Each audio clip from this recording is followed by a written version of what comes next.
제가 다른 교회에서 사역을 하고 있을 때 이제 새벽 기도를 인도하는데 저희 교회 교우분이 아니신데 어느 날부터 새벽 기도를 굉장히 열심히 나오셔서 그냥 나와서 기도하는 게 아니고 막 이렇게 눈물로 되게 열심히 기도를 하시더라고요. 그래서 좀 특별하게 기도하신다 이런 생각이 들었는데 이제 계속 오시니까 저도 이제 그분의 기도를 좀 도와야 되겠다 라고 생각을 해서 새벽 기도가 끝나고 나서 이제 그분께 좀 여쭤봤습니다.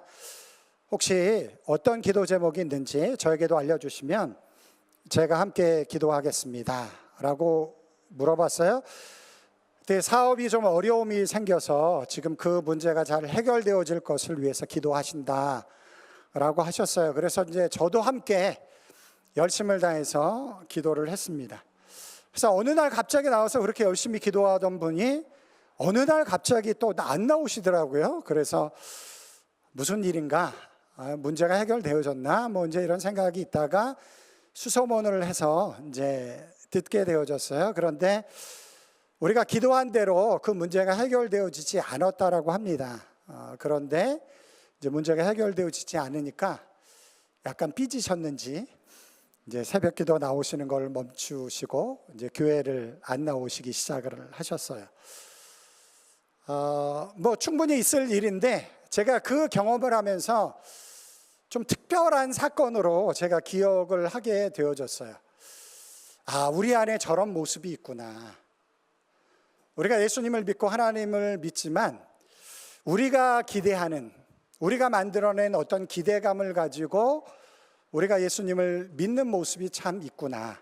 그래서 그것이 이루어지기 위해서 신앙적으로 굉장히 열심을 내다가 그것이 이루어지지 않으면 쉽게 떠나갈 수 있는 모습이 우리에게도 있지 않은가, 특별하게 생각해 볼 수 있는 그런 시간이 되었습니다. 예수님이 사역을 하시는 동안 그를 따랐던 사람들은 예수님에게 나름대로의 기대감을 가지고 있었습니다. 어떤 사람은 병에서 고침을 받길 원했고 어떤 사람은 아마 부자가 되고 싶은 마음에서 예수님을 따르는 사람도 있었을 것입니다. 어떤 이들은 예수님을 통해서 행복한 삶을 살고자 하는 그런 기대감이 아마 있었을 것이에요. 이 기대감이 뭐 잘못되어진 것은 아닙니다. 우리가 예수님을 믿는다라는 것은 우리의 삶의 한계와 여러 가지 어려움들이 있어서 우리 힘으로 해결할 수 없기 때문에 그것을 절대자 신에게 요청을 해서 우리가 해결받고 또 형통한 삶을 살아가길 원하는 거죠. 뭐 당연한 일일 수 있습니다. 예수님의 제자들에게도 그런 기대감이 있었습니다.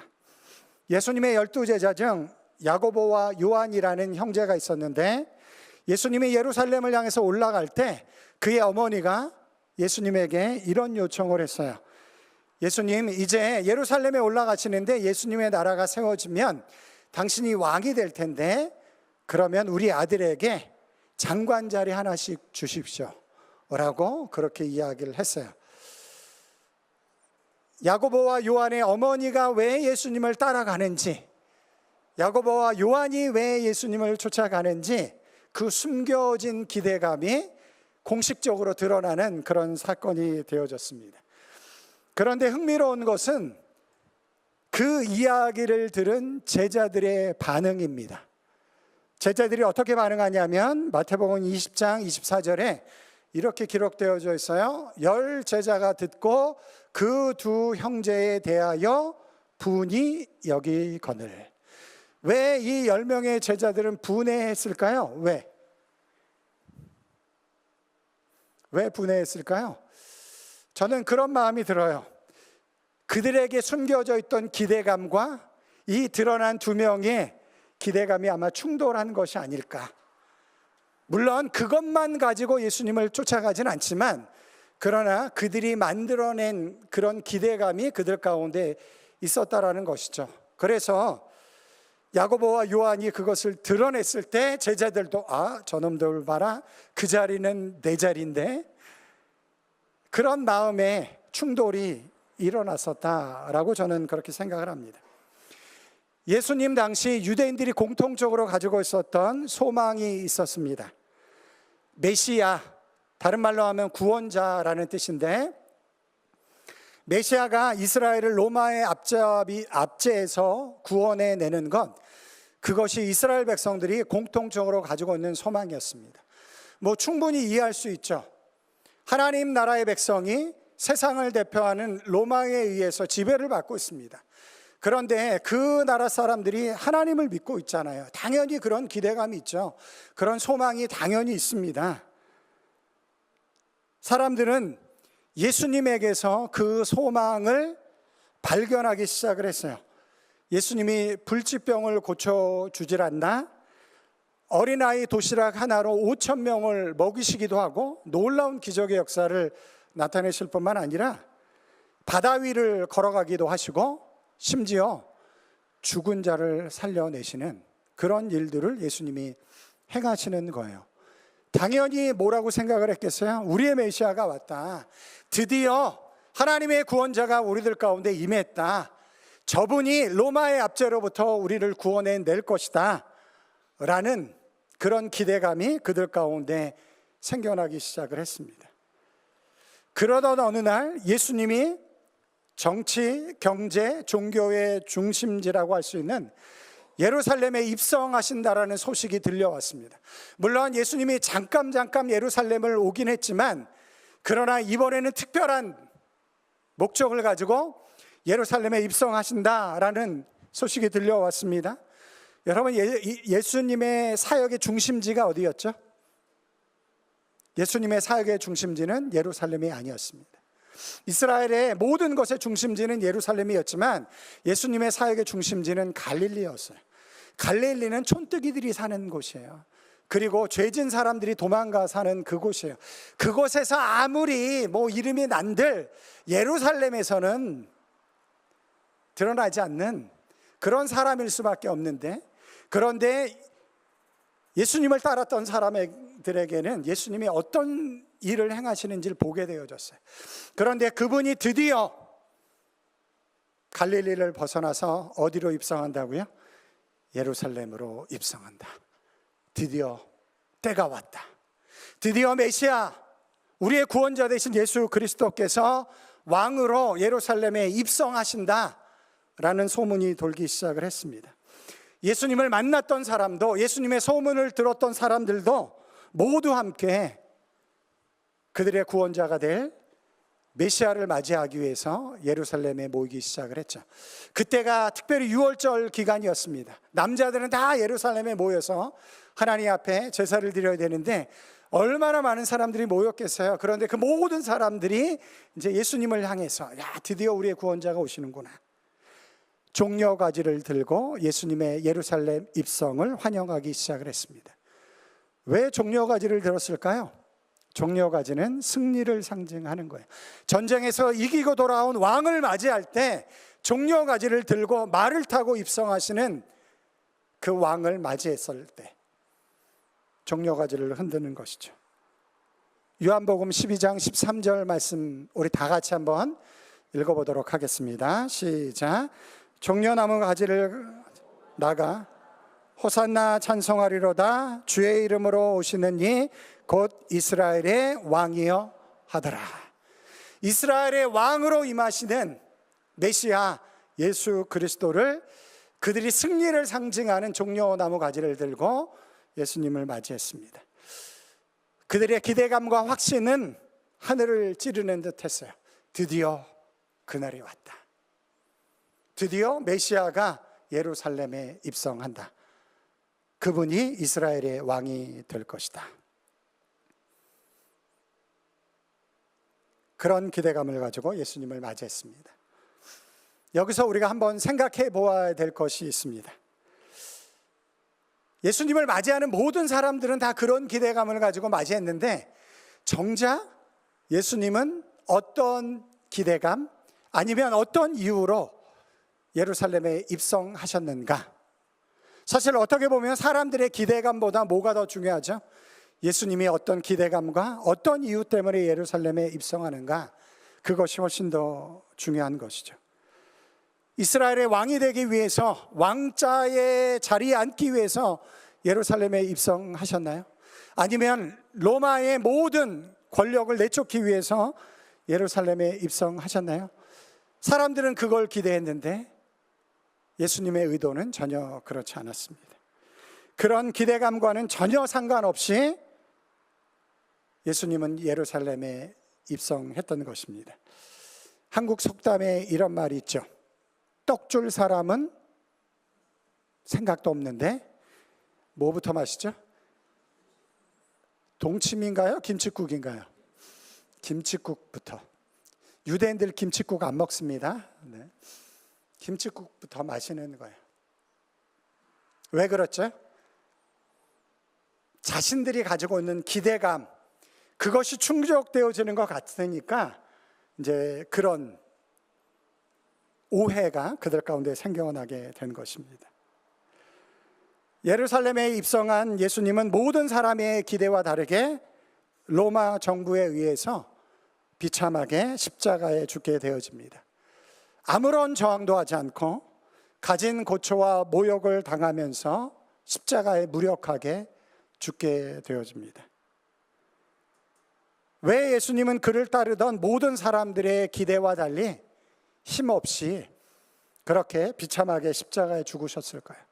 차라리 하나님이 주신 권력과 능력을 가지고 그 모든 로마 사람들을 물리쳐버리고 그들의 기대에 부응하는 모습으로 예수님이 예루살렘에서 그 일을 이루셨다라고 한다면 더 영광스러울 것 같은데, 그것이 우리의 생각이고 기대인데 왜 예수님은 그렇게 무력하게 십자가에 죽으셨을까요? 마태복음 20장 28절이 그 해답을 우리들 가운데 전해줍니다. 우리 다 같이 읽어보도록 하겠습니다. 시작. 인자가 온 것은 섬김을 받으려 함이 아니라 도리어 섬기려 하고 자기 목숨을 많은 사람의 대속물로 주려 함이라. 이것이 예수 그리스도의 십자가의 정신입니다. 힘과 권력으로 세상을 구원하는 게 아니고 죽음으로, 섬김으로 세상을 구원하고자 하는 그 십자가의 정신을 가지고 예수님이 예루살렘에 입성하셨고, 그 이유대로 무력하게 십자가에 죽으시고 그 죽으심을 통해서, 섬김을 통해서, 대속물이 되어짐을 통해서 세상을 구원하시는 하나님의 구원의 역사를 예수 그리스도께서 이루어 가셨습니다. 여러분, 기독교 신앙을 오해하시면 안 돼요. 기독교 신앙 역사상 힘과 권력으로 하나님의 뜻을 이룬 적은 거의 없습니다. 자크 엘룰이라는 유명한 신학자가 있는데 그분이 뒤틀려진 기독교라는 책을 썼어요. 인류 역사 속에서 어떻게 기독교가 하나님의 말씀에서 뒤틀려졌는가, 그 대부분의 경우가 뭐냐면 기독교가 힘과 권력을 가질 때였어요. 기독교가 본질에서 벗어날 때, 그때가 언제냐면 기독교가 힘과 권력을 가질 때였습니다. 그 역사가 증명을 하고 있어요. 하나님의 뜻은 힘과 권력으로 이루어지는 게 아니고 죽음과 섬김으로 이루어지는 줄 믿습니다. 그것을 예수 그리스도께서 십자가에 보이신 것이죠. 그렇게 예수님이 십자가에 죽게 되어지자 그들이 가지고 있던, 사람들이 가지고 있던 모든 물거품이, 모든 기대감이 물거품이 되어졌습니다. 자신들이 기대하던 것들이 이루어지지 않자 그들은 기꺼이 아주 순조롭게 예수님을 버리고 떠나가기 시작을 했습니다. 뿐만 아니라 또 다른 메시아를 기대하기 시작을 했어요. 야, 저 예수라는 메시아 같은 사람이 내 기대를 충족시켜 주지 못했어. 그러니까 내가 이 사람을 떠난다. 그리고 또 다른 메시아를 그들이 기다리기 시작을 했습니다. 그래서 기독교 역사에 보면 굉장히 많은 메시아가 있었어요. 예수님만 메시아로 오신 것이 아니고 사람들이 기대했던 모습으로 오셨던 메시아, 그러나 결국은 메시아로 드러나지 않았던 그런 메시아들이 굉장히 이스라엘 역사 속에 많이 등장을 합니다. 제가 종료주의를 맞이할 때마다 생각나는 고사성어가 하나 있어요. 뭘까요? 동상이몽. 동상이몽, 오늘 설교 제목인데 동상이몽 무슨 뜻이죠? 같은 잠자리에서 다른 꿈을 꾼다. 예수님의 제자들도, 예수님을 따랐던 사람들도 다 같은 자리에 있었지만 예수님을 따랐던 사람들은 전혀 다른 꿈을 꿨다라는 거예요. 만약에 저에게 일주일 휴가가 주어진다, 그러면 휴가 기간에 저는 이런 기대감을 가지고 쉴 거예요. 야, 집에서 그냥 편히 쉬면서 책도 읽고 좀 조용히 쉬어야 되겠다. 그런데 일주일 휴가가 주어지면 저희 집사람은 어떤 기대감을 가질까요? 야, 빨리 나가자, 놀러 가자, 비치로도 가고 쇼핑센터로도 때로는 가고. 저희 집사람과 저와 똑같은 사건이 주어져도 서로 다른 모습이 있어요. 왜 그러냐면 사람이 달라요. 저는 이제 조용히 있는 걸 좋아하고 그렇게 쉬는 걸 좋아하는데, 저희 집사람은 이제 좀 활달하게 사람도 만나고 또 어디도 가보고 이런 것들을 좋아합니다. 같은 자리에 있지만 서로 다른 꿈을 그렇게 꿀 수 있는 것이죠. 어떻게 보면 그것이 우리의 모습인 것 같아요. 예수님은 하나님의 나라를 세우실 것을 꿈꿨지만 그를 따르던 사람들은 이스라엘의 독립을 꿈꿨습니다. 결국 그들이 가지고 있던 기대감들이 이루어질 수 없게 되어지자 그들은 미련 없이 예수님을 떠나갔고 또 다른 메시아를 기다리기 시작을 했습니다.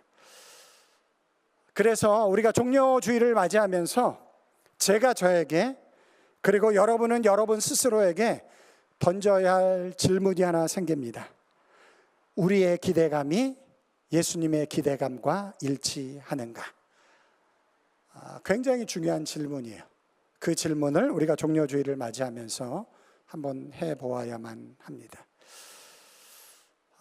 제가 오늘 두 가지 교훈의 말씀을 드리고 이제 결론적으로는 세 가지 교훈의 말씀을 여러분들과 함께 나누려고 하는데, 먼저 여러분들에게 두 가지 교훈을 종려주의를 맞이하면서 한번 드리려고 합니다. 첫 번째, 우리 다 같이 한번 읽어볼까요? 시작.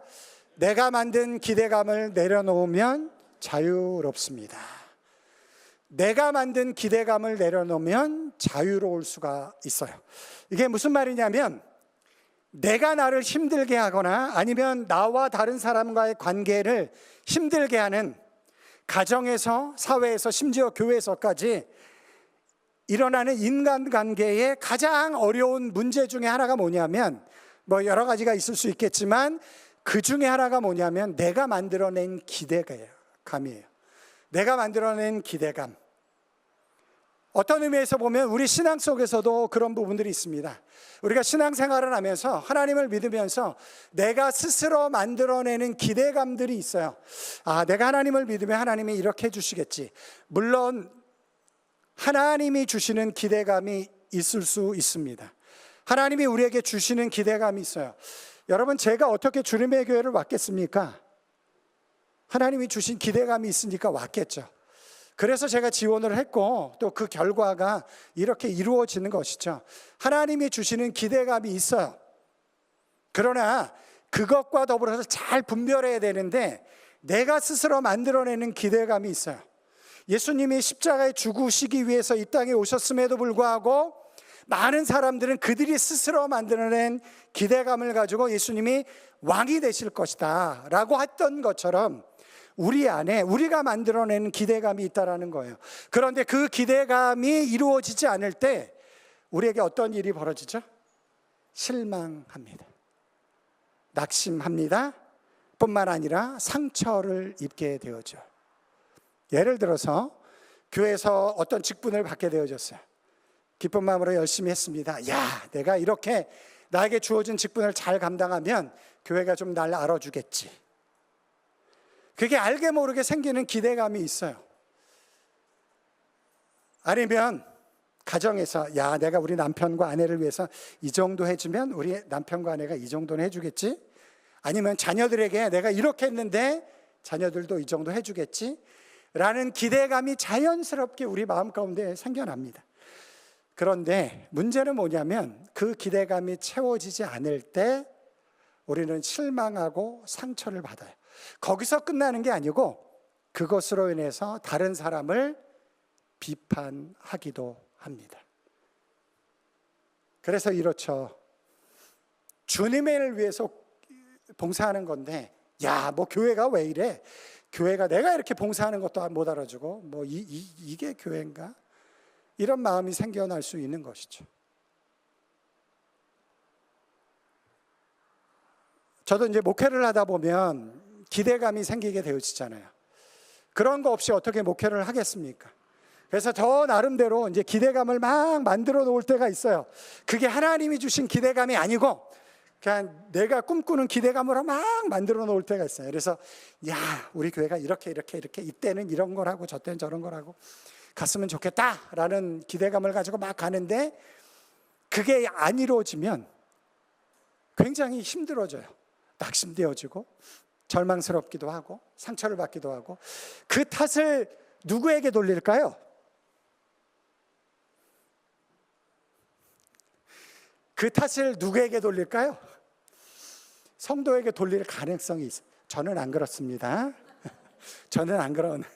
성도에게 돌릴 가능성이 있어요. 아, 왜 따라오질 못하지? 뭐 왜 이것도 못하지? 그러면 이제 관계가 힘들어지는 거예요. 어려워지는 거예요. 왜 많은 사람들이 예수님을 떠나갔을까요? 내가 기대한 대로 예수님이 가지 않으니까 예수님을 떠나서 가는 것이죠. 다시 한번 우리 따라해 보실래요? 내가 만든 기대감을 내려놓으면 자유롭습니다. 우리 다 같이 다시 한번 읽어볼게요. 시작. 내가 만든 기대감을 내려놓으면 자유롭습니다. 여러분, 기대감을 조금 내려놓으세요.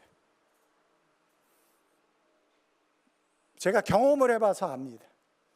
저도 목회 처음 시작할 때, 야, 내가 처음 시작하는 목회, 내가 이렇게 해야지, 이런 열매를 얻어야지, 막 그런 것 가지고 열심히 했거든요. 근데 안 될 경우가 있잖아요. 그때 정말 힘들고 실망하고 낙심하고, 그리고 그 비난의 화살을 누구에게 돌려요? 사람들에게 돌리기 시작을 합니다. 기대감을 좀 내려놓으십시오. 특별히 내가 만든 기대감으로 충만하면 상처받기 쉽습니다. 기대감을 좀 내려놓으시고, 하나님, 내가 품고 있는 이 기대감이 하나님의 뜻에 합당한 기대감이 되게 해 주십시오.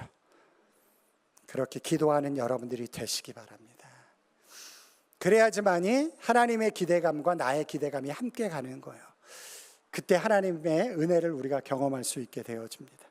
갈라디아서 2장 25절 26절 말씀 우리 다 같이 한번 읽어볼게요. 시작. 만일 우리가 성령으로 살면 또한 성령으로 행할지니 헛된 영광을 구하여 서로 노엽게 하거나 서로 투기하지 말지니라. 우리가 성령으로 살고 성령으로 행하는 사람이 되어야 되는데, 근데 그렇게 행할 때 헛된 영광을 갖게 되어지면 결론이 어떻게 된다고요? 서로 노엽게 하거나 서로 투기하게 되어진다라는 것이에요. 내가 만들어낸 기대감이 있는지 잘 내 안을 살펴보시기 바랍니다. 그 기대감이 채워지지 않을 때 내 마음이 절망하게 되어지고 누군가를 향해서 비판의 소리가 나오기 시작한다. 그러면 그건 하나님이 주신 기대감이 아니에요.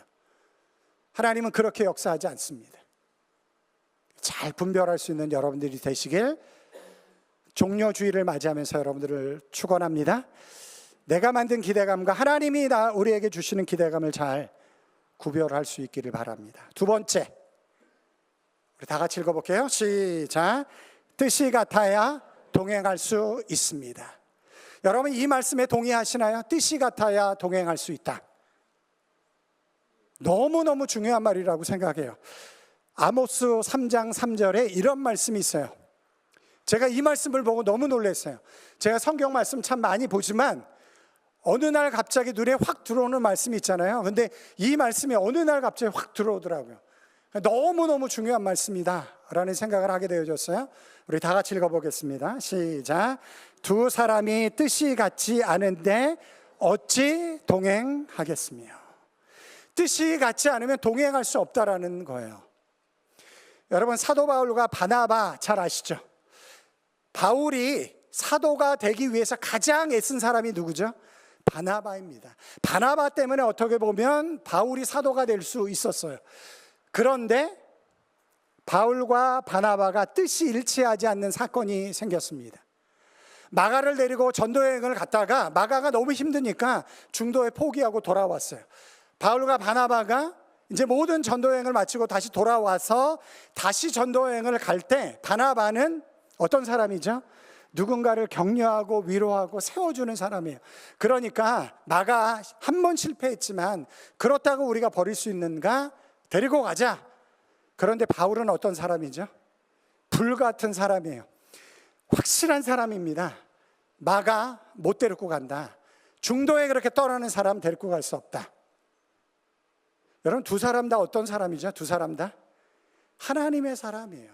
그 이후에 바나바는 바나바대로, 바울은 바울대로 위대하게 쓰임 받았습니다. 그러함에도 불구하고 뭐가 같지 못하니까? 뜻이 같지 못하니까 동행할 수가 없는 거예요. 같이 갈 수가 없는 것입니다. 여러분, 예수님과 동행하기 원하시죠? 그것이 우리의 신앙의 목적 아니겠습니까? 우리가 예수님과 동행하는 삶을 사는 것, 그것이 우리의 신앙의 목적인데, 여러분, 예수님과 동행하면 다 되는 거예요. 그 믿음이 있으시죠? 여러분, 예수님과 동행하면 다 되는 거예요. 그 믿음이 있길 바랍니다. 예수님과 동행하면 누가 다 책임지시겠어요? 예수님이 책임지시겠죠. 그러니까 예수님과 동행하는 것이 우리의 신앙의 목적인데, 동행하기 위해서는 뭐가 같아야 돼요? 뜻이 같아야 돼요. 뜻이. 자, 근데 우리가 신앙생활 하다 보면 나의 뜻과 예수님의 뜻이 다를 때가 있어요. 그러면 누구의 뜻에 순종해야 할까요? 예수님의 뜻에 순종해야죠.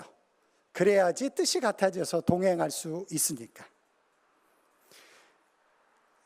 다윗 별명이 있어요? 무슨 별명을 가졌죠? 내 마음에 합한 자. 그렇다라고 해서 다윗이 처음부터 끝까지 위대한 삶을, 하나님의 뜻에 늘 합당한 삶을 살았는가? 그렇지 않습니다. 다윗도 실수하고 넘어졌습니다. 어려운 시간들이 있었어요. 그러나 그것이 드러날 때마다 다윗은 하나님의 뜻에 철저하게 맞춰갔던 사람이에요. 자기가 만들어낸 기대감과 뜻이 있었지만, 그러나 그것이 잘못된 모습으로 드러날 때마다 그 뜻을 하나님의 뜻에 철저하게 맞췄던 사람, 그래서 하나님의 뜻에 합당한 사람. 그런데 다윗이 뭐라고 고백하죠? 여호와는 나의 목자시니 내게 부족함이 없으리로다. 주님과 동행하는 사람들에게 이런 축복이 이루어지는 줄 믿습니다. 그 축복은 어떻게 이루어지는가? 뜻이 같아야 돼. 뜻이 같아야 돼. 그래서 기독교 신앙을 정리하면 이런 것입니다. 기독교 신앙은 내가 원하는 것을 이루어가기 위해서 주님이 필요한 게 아니고, 주님이 원하시는 것을 위해서 내 삶을 드릴 때 가장 온전한 삶을 살아갈 수 있다. 아멘 하셔야 되는데. 다시 한번 해볼게요. 이게 손뼉이 딱딱 맞아야지 신앙생활도 재밌습니다. 다시 한번 해볼게요. 예수님을 믿는다라는 것은 내가 원하는 것을 위해서 예수님이 나를 도와준다기보다는, 그런 부분이 있기. 그러나 더 본질적으로는 주님이 원하는 것을 위해서 내 자신을 드리는 것입니다. 그때 우리의 삶이 가장 온전하게 세워지는 줄 믿습니다. 주님의 교회, 그런 교회가 되었으면 좋겠습니다.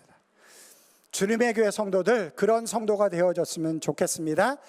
그래서 주님께서 어떻게 우리의 삶을 형통하게 이끌어 가시는가? 다윗의 고백처럼 여호와는 나의 목자시니 내게 부족함이 없으리로다. 그런 은혜의 역사가 여러분들 가운데 있기를 주님의 이름으로 축원합니다. 종료주의를 맞이해서 이제 마지막 세 번째로, 마지막 세 가지를 제가 정리해서 여러분들과 함께 읽어보도록 하겠습니다. 첫 번째, 시작. 주님이 원하시는 것을 위하여 나의 삶을 드립시다. 이게 기독교 신앙이에요. 두 번째, 내가 만들어낸 기대감을 내려놓으면 자유롭습니다. 그래서 우리가 주님 안에서 자유할 수 있는 거예요. 세 번째, 뜻이 같아야 동행할 수 있습니다. 주님과 뜻을 같이 해서 주님과 동행하시는 여러분들이 되시길 주님의 이름으로 축원합니다. 그 삶을 통해서 하나님 영광 받으시고 여러분 삶 가운데 하나님의 충만하신 은혜가 함께 하시길 주님의 이름으로 축원합니다.